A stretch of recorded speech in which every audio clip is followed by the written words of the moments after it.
So if we've had an example of a par bond and a discount bond, then we also need to do one for a premium bond. So take a look at this example. This company is going to sell a $100,000 bond, contract rate 12%, 2-year maturity, semi-annual interest payments, 10% market rate. Well, notice this. In this one, the contract rate is actually higher than the market rate.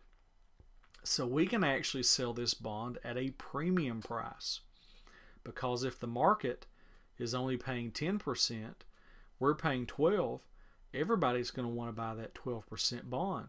So we can sell it for more than what it's worth. So if you go down here, we're crediting bond payable, $100,000. We're debiting cash, but notice it's a higher amount, $103,546. Now, like I said, when we do our demo problem and our lecture on time value of money, I'll show you where that number comes from. So the gap there is a difference of $3,546, but this time it's on the credit side and it's a premium. Now again, I'm going to have to make my interest payments. So down here I'm going to credit cash.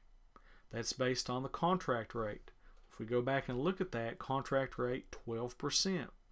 12% of 100,000 is 12,000. But because of semi-annual payments, I cut that in half to 6,000. Also look at my premium. We recognize that number, $886.50. If you go back and look at it, that's my $3,546 premium divided by 4, because I will have 4 opportunities to get rid of it. And then this number is just a plug number to make the entry balance. So that's what it would look like when I have a premium bond. So that gives you an example of a par, discount, and premium bond in terms of journal entries. And like I said, when we do our lecture on time value of money and when we do our demo problem on bonds, I will show you where those numbers came from.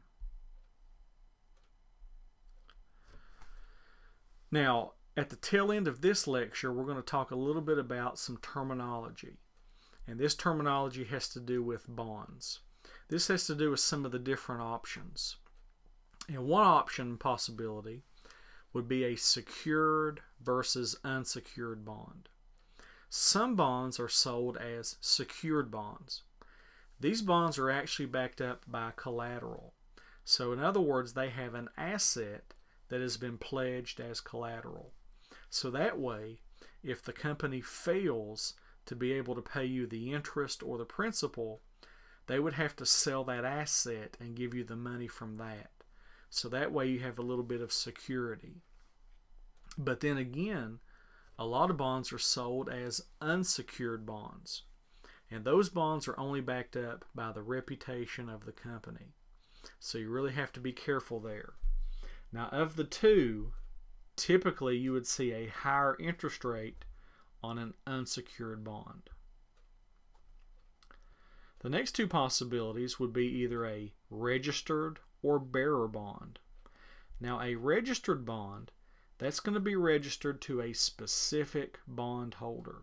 It will literally be registered in their name, and that's just done for security purposes. Whereas a bearer bond is not actually registered to anyone, and as a result, anyone could present that bond and get payment.